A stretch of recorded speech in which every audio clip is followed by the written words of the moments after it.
నాకు చిన్నప్పుడు చదువుకున్న ఒక పద్యం, భర్తృహరి నీతి శతకంలో చదువుకున్న పద్యం కృష్ణన్న చేసిన కృషికి బాగా సరిపోతుందని అనిపిస్తుంది నాకు. ఒకచో నేలను పవ్వళించు, ఒకచో నేలను పవ్వళించు, ఒకచో నొప్పారు పూసెజ్జపై, ఒకచో శాఖములారగించు, ఒకచో నుత్కృష్ట శాల్యోదనంబు, ఒకచో బొంత ధరించు, ఒక్కొక్క తరిన్ యోగ్యాంబర శ్రేణి, లెక్కకు రానీయడు కార్యసాధకుడు, దుఃఖంబున్ సుఖంబున్ మదిన్ అంటాడు. కార్యసాధకుడు సుఖాన్ని దుఃఖాన్ని లెక్కకు రానివ్వడు. పూల సజ్జ మీదైనా పడుకుంటాడు, కఠినమైన నేల మీదనైనా పడుకుంటాడు, దొరికితే మంచి భోజనమైనా తింటాడు, లేని చోట ఎంత సాధారణమైన తిండినైనా లేదా పస్తులైనా ఉంటాడు, కడుపు మార్చుకుంటాడు. ఒక చోట మంచి బట్టలు వేసుకునే అవకాశం ఉండొచ్చు, ఒక చోట సాధారణమైన బొంత ధరించి రావచ్చు. ఏ పరిస్థితినైనా భరిస్తూ ఏ పరిస్థితినైనా ఎదుర్కొంటూ లక్ష్యం చేరుతాడు కార్యసాధకుడు అన్నవాడు. అట్లా కార్యసాధన చేసినవాడు మందకృష్ణ. గొప్ప ఇన్స్పిరేషన్, నిజంగా చెప్తున్నా. ఎప్పుడు తను మాట్లాడినా చాలా ధాటిగా మాట్లాడతాడు. నిటారుగా నిలబడ్డ ఆత్మగౌరవ జెండాలాగా రెపరెపలాడుతూ మాట్లాడతాడు కృష్ణన్న. వాలుకు అందరు కొట్టకపోతారు, వాలుకు కొట్టకపోవడం ఈజీ, ఈత కొట్టడం ఈజీ, కానీ ఎదురీదడం చాలా కష్టం. కొన్ని దశాబ్దాల పాటు ఎదురీది. విజయాలు వచ్చినప్పుడు అందరు పొగుడుతారు, పద్మశ్రీలు వరిస్తాయి. కానీ అపజయం వచ్చినప్పుడు, అవరోధం వచ్చినప్పుడు ఎవరు దగ్గర ఉండరు. అప్పుడు అంతా నిరసనలు, ఓ 2 రాళ్ళు ఎక్కువిస్తుంటారు, ఏదో బాయిల ఒడ్డోడి మీద రాళ్ళేస్తారంటారు కదా, అట్లా రాళ్ళేసే తత్వం ఉంటుంది. అప్పుడు కూడా కాళ్ళు నేల మీద తాటించి నిటారుగా నిలబడ్డవాడే నిజమైన విప్లవకారుడు. అటువంటి సామాజిక విప్లవకారుడు కృష్ణన్న. కృష్ణన్న గొప్ప ఇన్స్పిరేషన్. ఒక సామాజిక లక్ష్యం కోసం ఎట్లా నిలబడాలి అన్నదానికి ఆయన గొప్ప ఇన్స్పిరేషన్. ఇవాళ ఆయన పాల్గొంటున్న సభలో ఆయన చేతుల మీదుగా ఇద్దరు భారతదేశ సామాజిక విప్లవానికి సూర్యచంద్రులు లాంటి వాళ్ళు, 2 కళ్ళ లాంటి వాళ్ళు, బాబాసాహెబ్ అంబేద్కర్, బాబు జగజీవన్ రామ్, ఆ ఇద్దరి విగ్రహాల ఆవిష్కరణల ఈ సభలో పాల్గొనడం గొప్ప సౌభాగ్యంగా నేను భావిస్తున్నాను. కృష్ణన్న సరసన కూర్చొని ఈ కార్యక్రమంలో పాల్గొనడం నాకు దక్కిన గొప్ప అవకాశంగా నేను భావిస్తున్నాను. సభాధ్యక్షులు లింగం గారికి, తర్వాత ఇప్పటిదాకా గొప్ప ఇన్స్పైరింగ్గా ప్రసంగించిన మిత్రుడు, నేనేమంటానంటే మేమిద్దరం ఒకే రైలు స్టేషన్ నుంచి బయలుదేరిన ట్రైన్లం, ఇద్దరం కూడా ఒకే సిద్దిపేట స్టేషన్ నుంచే బయలుదేరినాం. కాకుండా అది కొంచెం సూపర్ ఫాస్ట్ ఎక్స్ప్రెస్, చాలా వేగంగా ముందుకు పోగలుగుతుంది. నాది కొంచెం గరీబ్ రథ్. అట్లనే ఇవాళ ఎస్సీ కమిషన్ చైర్మన్గా దళితుల హక్కుల కోసం అవిశ్రాంత పోరాటం చేస్తున్నవాడు, చాలా అణగారిన స్థితి నుంచి పైకి ఎదిగినటువంటి వాడు. అంటే ఆయన ఎదుగుదలను మనం మొదటి నుంచి చూస్తూ వస్తున్నాం. బక్కి వెంకటన్న గారు, రవీందర్, ఇంకా వేదిక మీద ఉన్న ఇతర పెద్దలందరికీ పేరు పేరున నేను సార్ నంగనూరు మండల మార్కెట్ కమిటీ మరి చైర్మన్ దేవులపల్లి యాదగిరి గారిని వేదికపైకి సాదరంగా ఆహ్వానిస్తున్నాం. Sir welcome please. Sir welcome. జై జీవన్. అదేవిధంగా బోయిని కొమరన్న ఎంఆర్పిఎస్ రాష్ట్ర నాయకులు, వారిని కూడా సాధారణంగా వేదికపైకి ఆహ్వానిస్తున్నాం. Sir welcome. మాట్లాడచ్చు. కవిత నీవు, నా కావ్య వస్తువు నీవు, కంఠమందు నీవు, కనుల నీవు. కవిత నీవు, నా కావ్య వస్తువు నీవు, కంఠమందు నీవు, కనుల నీవు.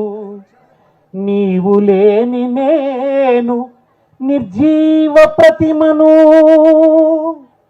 నీవు లేని నేను నిర్జీవ ప్రతిమను, ఏమి చెప్పుదునయ్య భీమరాయ, ఏమి చెప్పుదునయ్య భీమరాయ.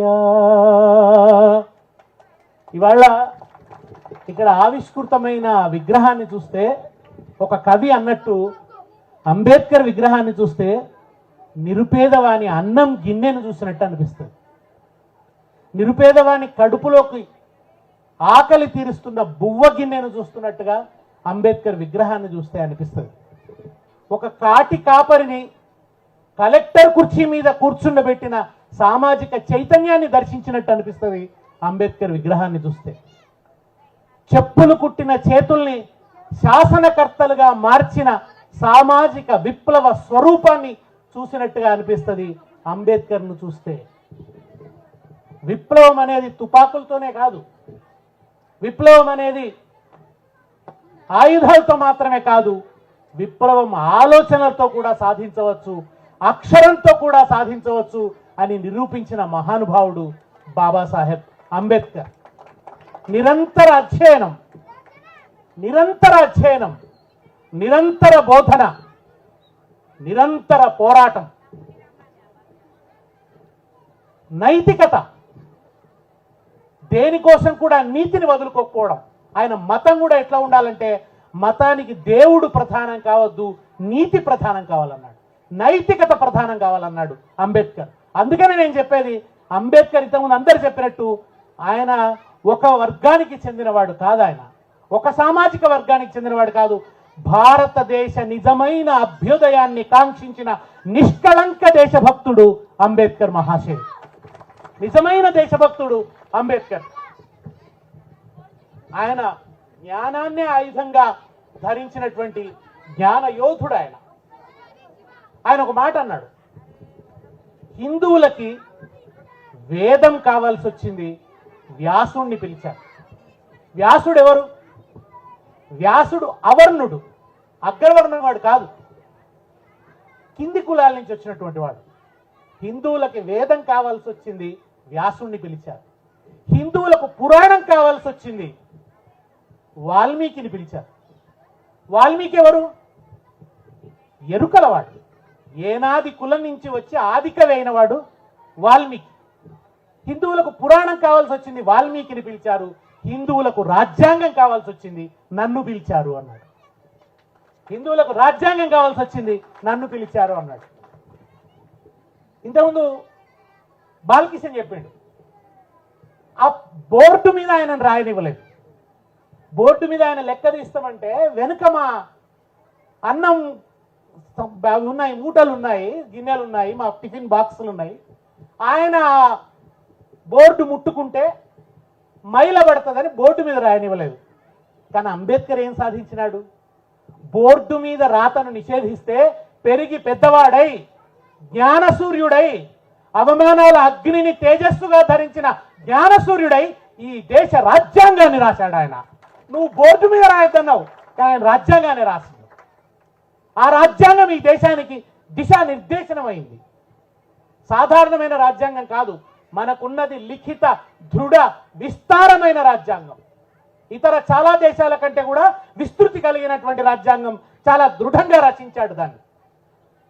స్వేచ్ఛ, సమానత్వం, సౌభ్రాతృత్వం పునాదిగా రచించాడు. ప్రజలకు స్వేచ్ఛ ఉండాలి. స్వేచ్ఛ అంటే బ్రిటిష్ వాళ్ళు పోయి భారతీయుల పరిపాలన రావడం కాదు. అన్ని రకాల స్వేచ్ఛ, జీవించే స్వేచ్ఛ, భావ ప్రకటన స్వేచ్ఛ, ప్రశ్నించే స్వేచ్ఛ, ఆత్మగౌరవంతో జీవించే స్వేచ్ఛ, అన్ని రకాల స్వేచ్ఛ ఉండాలని కోరుకున్నాడు. ఆ స్వేచ్ఛకు పునాది సమానత్వం కావాలనుకున్నాడు.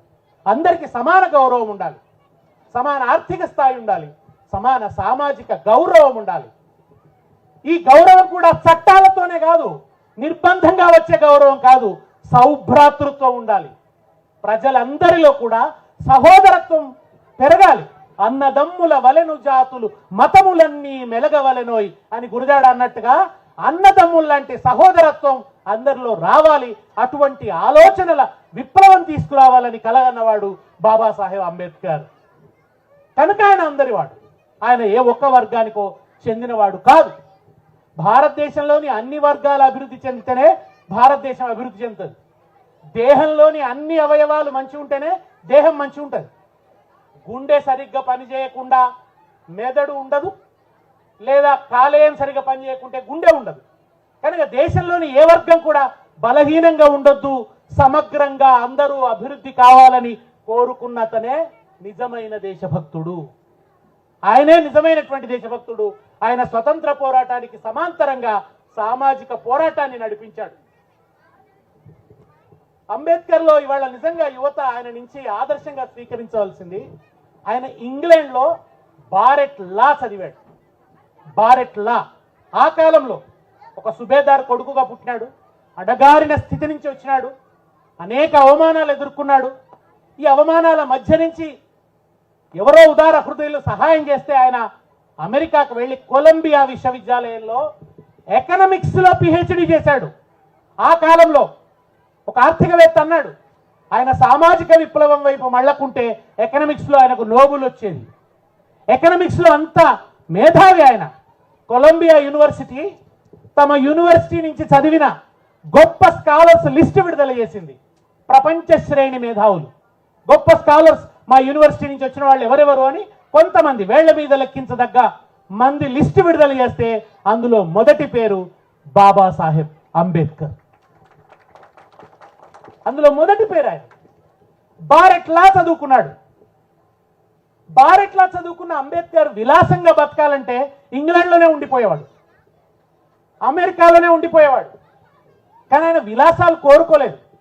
27 ఏళ్ల వయసులో బారెట్ లా పూర్తి చేసుకొని పిహెచ్డి పూర్తి చేసుకొని తిరిగి ఈ గడ్డ మీద అడుగుపెట్టాడు. ఇక్కడ అవమానం అడుగడుగునా. నువ్వు అవర్ణుడివి, ఒక సత్తాంలో ఉంటే కులం తక్కువ వాడి నువ్వు మాతో సమానంగా ఉండొద్దని ఆయన సామాన్లు బయట వేసి ఆయనను బయటపడేసినారు. బండి కట్టేవాడు బండి కట్టలేదు ఆయనకి. తనే బండి నడుపుకుంటే అడ్డం పడితే నడువుకు దెబ్బ తాకింది. ఆయన దివాన్గా ఉన్న అటెండర్ ఆయనకు మంచినీళ్ళు ఇవ్వలేదు. ఇవన్నీ అవమానాలు పడ్డాడు ఆయన. రకరకాల బాధలు పడ్డాడు. తన వ్యక్తిగత జీవితంలోని అవమానాలే కావు, మొత్తం జాతి అనుభవిస్తున్న అవమానాల మూలాల్ని కనుగొనాలనుకున్నాడు ఆయన. బారెట్ లా అయిన అంబేద్కర్ ఇంగ్లాండ్ వదిలిపెట్టి అమెరికాను వదిలిపెట్టి ఎక్కడికి వచ్చిండు? తన ఊరు అంబేవాడకు వచ్చిండు. చౌదరి చెరువు పోరాటం, మహర్ చెరువు పోరాటం చేశాడు. నా జాతిని నీళ్ళెందుకు ముట్టుకోనివ్వరు, ఈ చెరువు నీళ్ళెందుకు తాగనివ్వరు, నీళ్లకు కూడా అంటరానితనాన్ని ఎట్లా ఆపాదిస్తున్నారు, ఎక్కడిది ఆ మానుషం అని చెప్పి ప్రశ్నించాడు ఆయన. ఈ దేశంలో ఉపనిషత్తులు విశ్వజనీన విలువల్ని బోధించాయంటారు. భగవద్గీత గొప్ప సత్యాన్ని చెప్పింది, కర్మయోగాన్ని చెప్పింది, వేదాలున్నాయి, నిజమే. ఇవన్నీ ఉన్నా భారతదేశంలో చీకటి కోణం కులం, భారతదేశానికి జాడ్యం కులం, భారతదేశంలో అమానుషమైంది అంటరానితనం. దీన్ని కూకటి వేళ్లతో పెకలించకుండా ఈ దేశం నిజమైన ప్రగతిని కాంక్షించదని సార్ చెప్పాడు, నిజమైన ప్రగతిని సాధించదని చెప్పాడు ఆయన. దానికి బాటలు వేశాడు ఆయన. ప్రపంచం ఎట్లా ఉందో చాలా మంది తత్వవేత్తలు చెప్పారు, చాలా మంది మేధావులు చెప్పారు. ప్రపంచం ఎట్లా ఉందో చెప్పడం కాదు, ప్రపంచాన్ని ఎట్లా మార్చాలో చెప్పాలి. అట్లా మార్చడానికి బాటలు వేసిన వాడు బాబాసాహెబ్ అంబేద్కర్. నేను మీ అందరితో కోరుకునేది, ఆయన సంస్కృతం చదువుకున్నాడు అంబేద్కర్. ఆయన బ్రాహ్మణిజాన్ని వ్యతిరేకించాడు కదా, కానీ ఆయన సంస్కృతం చదువుకున్నాడు. ఆయన చిన్నప్పుడే సంస్కృతం నేర్చుకోవాలనుకున్నాడు, వీలు కాలేదు, పర్షియన్ నేర్చుకోవాల్సి వచ్చింది. ఆ తర్వాత ఆయన సంస్కృతం నేర్చుకున్నాడు, పాళీ భాష నేర్చుకున్నాడు, జర్మనీ నేర్చుకున్నాడు, ఫ్రెంచ్ నేర్చుకున్నాడు, గుజరాతీ వచ్చు ఆయనకు, మరాఠీ వచ్చు, ఇంగ్లీష్ సంగతి చెప్పనక్కర్లేదు. అన్ని భాషలు చదువుకున్నాడు. తర్వాత అన్ని శాస్త్రాలు, సోషియాలజీ చదివాడు, ఆర్థిక శాస్త్రం చదివాడు, తత్వశాస్త్రం చదివాడు, చరిత్ర చదివాడు. ఎందుకు? కులం మూలాల్ని కనుగొనడం కోసం. చదువుని మూడో కన్నుగా భావించాడు అంబేద్కర్. దయచేసి మీ అందరితో కోరేది ఏంటంటే, మనం ఒక సర్టిఫికెట్ రాగానే ఒక మాట అంటాం, నా స్టడీస్ అయిపోయినాయి అంటాం. స్టడీస్ ఎప్పుడు అయిపోవు, స్టడీస్ ఎప్పుడు అయిపోవు. స్టడీస్ సర్టిఫికెట్ కోసం కాదు, చదువు మార్కుల కోసం కాదు, సమాజంలో మార్పుల కోసం అని చెప్పినవాడు బాబాసాహెబ్ అంబేద్కర్. మార్కుల కోసం కాదు, సమాజంలో మార్పుల కోసం చదువు. చదువుని నీ నుదుట మూడో కన్నులాగా ధరించు. చదువు నీకు ఆత్మగౌరవాన్ని ఇస్తుంది. కోటీశ్వరుడి కన్నా పుస్తకం పట్టుకున్నవాడే గొప్పవాడు అన్నాడు. ఆయన విగ్రహం కూడా పుస్తకం పట్టుకునే ఉంటుంది. అంబేద్కర్ సూటు బూట్ వేసుకొని ఉంటాడు, నేను ఒక 2 విషయాలు చెప్పి ముగిస్తా. అంబేద్కర్ సూటు బూటు వేసుకొని ఉంటాడు, గాంధీజీ గోచిపాతతో ఉంటాడు. గాంధీజీ గోచిపాతతో ఉంటాడు. బ్రాహ్మణ కులంలో పుట్టిన శ్రీశ్రీ వచన కవిత్వం రాశాడు. దళిత కులంలో పుట్టిన జాషువా పద్యం రాశాడు. దళిత కులంలో పుట్టిన జాషువా వచన కవిత్వం రాయాలి, ఎందుకంటే పద్యం బ్రాహ్మణిజం ప్రక్రియ అని అంటాం కనుక. ఆయన పద్యం రాశాడు. బ్రాహ్మణ కులం నుంచి వచ్చినటువంటి శ్రీశ్రీ ఏమో వచన కవిత్వం రాశాడు. అగ్రవర్ణం నుంచి వచ్చిన గాంధీజీ ఏమో గోచిపాత పెట్టుకున్నాడు. అట్టడుగు అణగారిన అంటరాని కులం నుంచి వచ్చినటువంటి అంబేద్కర్ ఏమో సూటు బూటు ధరించాడు. ఇదేమిటి అంటే సతీష్ చంద్ర గారు గొప్ప వ్యాసం రాశారు ఒకసారి. గాంధీది ఆర్థిక నిరసన అంటే, నా దేశంలో కనీసం ఇంత పేదరికం ఉంది, బట్ట కట్టుకోవడానికి కూడా లేదు, బ్రిటిష్ వాళ్ళ పరిపాలనలో ప్రజల పరిస్థితి ఇట్లా ఉంది అని చెప్పడానికి ఆయన గోచిపాతను ధరించాడు. కానీ అంబేద్కర్ నా కులం వాళ్ళు చదువుకున్నా, నా కులం వాళ్ళు ఒక స్థాయిని పొందినా మంచి బట్టలు వేసుకొనియరు మమ్మల్ని, మేము దర్జాగా ఉండడానికి వీల్లేదంటారు, కనుక నేను దర్జాగా ఉంటాను, నేను సామాజిక గౌరవానికి ప్రతీకగా ఉంటాను అని సూటు బూటు ధరించాడు అంబేద్కర్. అది గాంధీది ఆర్థిక నిరసన అయితే అంబేద్కర్ది సాంఘిక నిరసన, సామాజిక నిరసనగా ఆయన సూటు బూటు ధరించాడు. అట్లనే జాషువాను నీకు అగ్రవర్ణాలకు మాత్రమే పద్యం రాయేస్తుంది, నీకు రాయరాదు అన్నారు. నీ నోట పద్యం పలకదు అన్నారు. ప్రతిమల పెండ్లి సేయుటకు 100,000 వ్యయించుగాని దుఃఖితమతులైన పేదల ఫకీరుల శూన్యములైన పాత్రలం మెతుగు విదల్పది భరతమేదిని 33 కోట్ల దేవతలెగవడ్డ దేశమున భాగ్య విహీనుల క్షుత్తులారునే. 33 కోట్ల దేవతల కళ్యాణాలకే డబ్బులు సరిపోతలేవు, ఇక సామాన్యుడి ఆకలి ఎక్కడ తీరుతుంది అన్నాడు జాషువా. అద్భుతమైన పద్యాలు చెప్పినాడు. గబ్బిలం ఎంత గొప్ప ఉంటుంది. వాణి రెక్కల కష్టము లేని నాడు సస్య రమ పండి పులకింప సంశయించు. ఆ దళితులు అంటరాని వాళ్ళ కష్టం లేకుంటే పంటలు ఎక్కడి నుంచి పండుతాయి, నువ్వు తినే బియ్యపు గింజ మీద అంటరాని వాడి సంతకం ఉంది చూసుకో అని చెప్పాడు. సస్య రమ పండి పులకింప సంశయించు, వాణి నైవేద్యమున అంటుబడిన నాడు. అతను పెట్టే నైవేద్యమే అంటరానిదైతే, అతను పండించే పంటనే అంటరానిదైతే 3 మూర్తులకు కూడు లేదు అన్నాడు. త్రిమూర్తులకు కూడా కూడు దొరకదు పో అన్నాడు జాషువా. ఆ జాషువా నాకు పద్యం రాయరాదంటారా అని చెప్పి పద్యం రాసి ఒప్పించాడు. అద్భుతమైన పద్య కవిగా నిలబడ్డాడు. అది ఆయన సాంఘిక నిరసన, శ్రీశ్రీది ఆర్థిక నిరసన. అందుకోసం ఆయన వచన కవిత్వం రాశాడు. కనుక మీ అందరితో నేను కోరేది ఏంటంటే, అంబేద్కర్ లాగా చదువుకోవాలి, మనం చదువును ఆరాధించాలి. మూక్ నాయక్ అనే పత్రిక పెట్టినాడు, జర్నలిజం చదువుకున్నాడు. అంబేద్కర్ జర్నలిజం, సోషియాలజీ, చరిత్ర, తత్వశాస్త్రం, భాషలు వీటన్నిటినీ అధ్యయనం చేసి దాని సారాంశంగా ఆయన సామాజిక విప్లవం కోసం ప్రయత్నం చేశాడు. ఇవాళ తెలంగాణ వచ్చిందంటే ఎవరి దార్శనికత? మహానుభావుడు అంబేద్కర్ దార్శనికత. ఆయన ఆర్టికల్ 3 రాజ్యాంగంలో ఆయన నిబంధనను పెట్టాడు. ఏమని? అసెంబ్లీలో మెజారిటీ తీర్మానం అవసరం లేదు. అసెంబ్లీలో మెజారిటీ తీర్మానం అవసరం అంటే మెజారిటీ ప్రాంతం మైనారిటీ ప్రాంతాన్ని తొక్కేస్తుంది. ఆంధ్ర వాళ్ళు ఎప్పటికీ తెలంగాణ కావాలని తీర్మానం చేసేవాళ్ళు కాదు, ఎందుకంటే శాసనసభ్యుల సంఖ్య వాళ్ళది ఎక్కువ, మనకు తక్కువ, మనకి ఎప్పటికీ తెలంగాణ వచ్చేది కాదు. కనుక ఈ అధికారం రాష్ట్ర అసెంబ్లీకి కాదు, కేంద్రానికి ఉండాలి. కేసు బై కేసు దాని పుట్టుపూర్వోత్తరాలు చూసి నిర్ణయం తీసుకునే అధికారం కేంద్రానికి ఉండాలని అంబేద్కర్ ఆర్టికల్ 3 పొందుపరిచాడు. కనుకనే ఆయన దార్శనికత వల్ల తెలంగాణ వచ్చింది. ఇప్పుడు చెప్పండి, అంబేద్కర్ కొందరివాడా? అంబేద్కర్ తెలంగాణకు సంబంధించిన అందరివాడు. అసలు అంబేద్కర్ ఎందుకు రాజీనామా చేస్తున్నాడు? న్యాయశాఖ మంత్రికి అప్పటి సంబంధాలు గొప్పవి, రాజకీయ నాయకులు వాళ్ళ మధ్య అభిప్రాయ భేదాలు ఉన్నాయి. కానీ గాంధీ చనిపోకముందే కోరుకున్నాడు న్యాయశాఖ మంత్రిగా అంబేద్కర్ ఉండాలన్నాడు. నెహ్రూ వెళ్ళి అంబేద్కర్ని అభ్యర్థించాడు. వచ్చి అంబేద్కర్ న్యాయశాఖ మంత్రి అయ్యాడు. ఆ తర్వాత ఆయన హిందూ కోడ్ బిల్ పార్లమెంట్లో పెట్టినాడు. స్త్రీల హక్కుల కోసం, స్త్రీలకు పురుషులతో సమానంగా ఆస్తి హక్కు ఉండాలన్నాడు. పురుషులతో సమానంగా ఆస్తి హక్కు ఉండాలన్నాడు. అంతేకాదు భార్యకు కూడా ఆస్తిలో హక్కు ఉండాలన్నాడు. కొడుకుతో సమానంగా బిడ్డకు ఆస్తి రావాలన్నాడు. అది మాత్రమే కాదు, భార్య జీవించి ఉండగా భర్త ఇంకో పెళ్లి చేసుకోవద్దన్నాడు. ఏకపత్ని వ్రతం రాముని గురించి చెప్తారు కదా, దాన్ని చట్టం చేశాడు అంబేద్కర్. 3వది, దత్తత మగపిల్లలనే కాదు ఆడపిల్లల్ని కూడా తీసుకునే హక్కు ఉండాలన్నాడు. ఆ ఆడపిల్లకు కూడా ఆస్తిలో వాటా ఉండాలన్నాడు. ఇది ఎవరి కోసం పెట్టిండు అంబేద్కర్? ఒక దళితుల కోసమా? మహిళల కోసం. మహిళల అభివృద్ధి ఏ స్థాయిలో ఉందో దాన్ని బట్టి దేశాభివృద్ధిని లెక్క పెడతా అన్నాడు అంబేద్కర్. కనుక ఆయన మహిళల కోసం మాట్లాడాడు. సమాజంలో అణగదొక్కబడుతున్న వాళ్ళ గొంతుక మూక్ నాయక్, మూగవాళ్ల నాయకుడు, గొంతులేని వాళ్ళ నాయకుడు అంబేద్కర్. కనుక అంబేద్కర్ అందరివాడు. ఆ అంబేద్కర్ రాజ్యాంగాన్ని రచిస్తే ఆ రాజ్యాంగం ఆత్మయ్యి ప్రకాశించేవాడు బాబు జగ్జీవన్ రామ్. బాబు జగ్జీవన్ రామ్ ఆయన ఉప ప్రధాని అవడం మాత్రమే కాదు, ఆయన రక్షణ శాఖ మంత్రిగా ఉన్నప్పుడే మనం పాకిస్తాన్ మీద యుద్ధం గెలిచాం. యుద్ధాన్ని గెలిపించిన రక్షణ శాఖ మంత్రి బాబు జగ్జీవన్ రామ్. హరిత విప్లవం, ఈ దేశంలో ఆకలి తీర్చడానికి వచ్చిన గొప్ప సస్య విప్లవం, దాని సంధానకర్త బాబు జగ్జీవన్ రామ్. రిజర్వేషన్లు సక్రమంగా అమలు కావడం కోసం బాటలు వేసిన మహనీయుడు బాబు జగ్జీవన్ రామ్. అందుకే నేను అన్నమాట, ఈ ఇద్దరు సామాజిక సూర్యులు.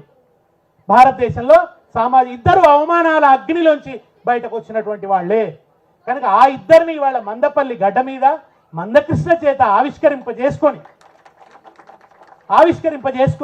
వాళ్ళ ఇన్స్పిరేషన్ను, వాళ్ళ మూర్తులు ఆవిష్కరించడం మాత్రమే కాదు, వాళ్ళ స్ఫూర్తిని ఆవహింపజేసుకోవాలి. వాళ్ళలాగా చదవాలి, వాళ్ళలాగా అధ్యయనం చేయాలి, వాళ్ళలాగా మాట్లాడాలి. ఆ విగ్రహం అది ఆ అణగారిన ప్రజల ఆగ్రహం. అంత మాత్రమే కాదు, ఈ జాతి సామాజిక శక్తి బలపడాలనే ఆత్మీయ నిగ్రహం ఆ విగ్రహం. కనుక ఆ విగ్రహంలో ఆ జ్ఞానాన్ని దర్శించాలి, ఆ పోరాటాన్ని దర్శించాలి, నీతిని, నైతికత అనేది పునాది అని చెప్పాడు అంబేద్కర్ అయినా జగ్జీవన్ రామ్ అయినా. కనుక నీతిని విడిచిపెట్టకూడదు, ఎదగగానే మూలాలు మర్చిపోకూడదు. మూలాలు మర్చిపోయి పై వర్ణంలో కలిసిపోతాను, పై ధనవంతులలో కలిసిపోతాననే దానికి అది కాదు. నువ్వు మళ్ళా నీ చూపు కిందనే ఉండాలి, ఆ గుడిసెల దగ్గరనే ఉండాలి, అంటరాని వాడ దగ్గరనే ఉండాలి. నువ్వు ఎట్లా పైకి ఎదిగావో నీ జాతి ఎదిగేంత వరకు నువ్వు విశ్రమించవద్దు, యావత్ భారతం ఎదిగేంత వరకు విశ్రమించొద్దు. సమాజం, సామాజిక భారతం, సమతా భారతం ఏర్పడేంత వరకు నువ్వు విశ్రమించొద్దని చెప్పిన ఇద్దరు సామాజిక విప్లవకారుల విగ్రహాన్ని ఆవిష్కరించిన ఈ సభలో నేను ఉండడం ధన్యతగా భావిస్తూ సెలవు. నమస్కారం.